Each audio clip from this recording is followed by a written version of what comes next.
everyone! Today I really wanted to talk about something called the Enneagram.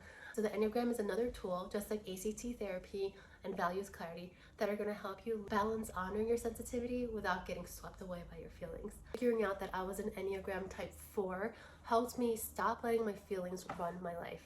And as always, I have my notes right here. I'll be referencing it as we go because my priority is getting the information out there to help other deep feelers like me who are done waiting for someday to invest in their self-worth, confidence, dreams, and so we can show our kids how it's done. I used to think, and I still very much struggle with this because I am a deep feeler, HSP, OCD, and Enneagram 4, so many numbers and acronyms there for you, but I really struggle with this idea that the depth of my feelings is what makes me real, what makes me me.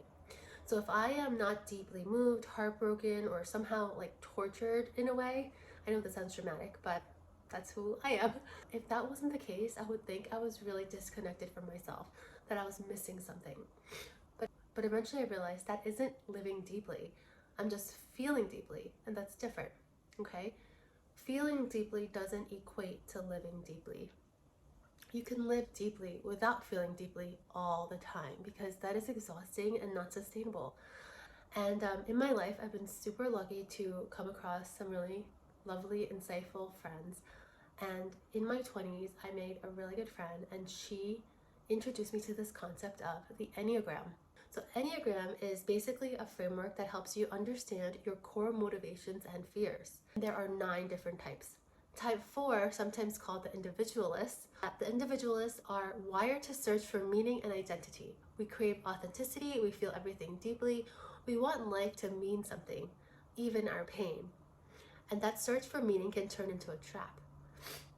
Because if you're always chasing intensity, you start to believe calm means you're doing something wrong. Let that sit for a bit. Does that resonate with you? If you always chase intensity, calm starts to feel wrong. Calm starts to produce anxiety.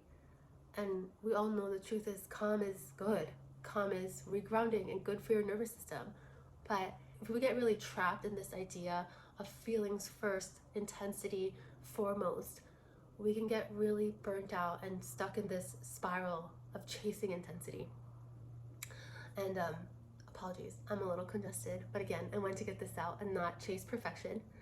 So as a 4, I really learned to romanticize sadness even, to over-identify with my emotions, and to confuse emotional chaos with depth. And when life felt peaceful, I felt very anxious. But learning about the Enneagram has been such a powerful and clarifying tool because it's helped me see that while my emotions are real and valid, they're not the whole truth. They're data, they're signal, they're weather, and they pass. And I realized that I don't have to abandon myself to every feeling to be authentic. So the work for a 4, or any deep feeling type of human in this world, is to stay present without needing to dramatize the moment. Is to learn that joy doesn't erase depth, it completes it. That calm isn't numbness, it's safety finally arriving. And if something is easy, it doesn't mean you're missing something or you're being lazy. It's alignment. It's deserved. It's okay if something is not super difficult or taxing. Those are just some of the big lessons for me because I used to really think that struggle made things worthy. Now I know that peace and calm doesn't mean I'm missing something. So if you're watching this and thinking, wow, that's me, and you've never heard of the Enneagram, you should read more on the Enneagram. I'll put some links to some of my favorite books below in the description of this video. It's gonna be fun. It's really fun when you first discover the Enneagram. You're gonna be like, wait, is somebody watching me? And so the point is, it's not that emotion is bad. It's not that depth is bad. It's about how we can keep and honor our depth with the lens, realizing that Enneagrams and deep feelers tend to overemphasize the importance of intensity of emotion. And how we can learn to harness that for our creativity and to enhance our relationships and not to stay stuck and get sad and over dramatize things in order to feel authentic.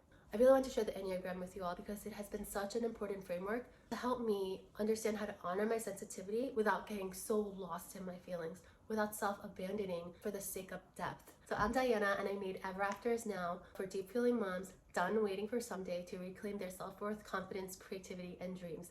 And so we can together show our kids how it's done. I'm always sharing tips and frameworks and tools that are helpful for me as a deep feeling mom healing out loud. And so subscribe if you want to journey together as we imperfectly heal out loud and stop cycles of self-abandonment and we don't pass our shit down to our kids.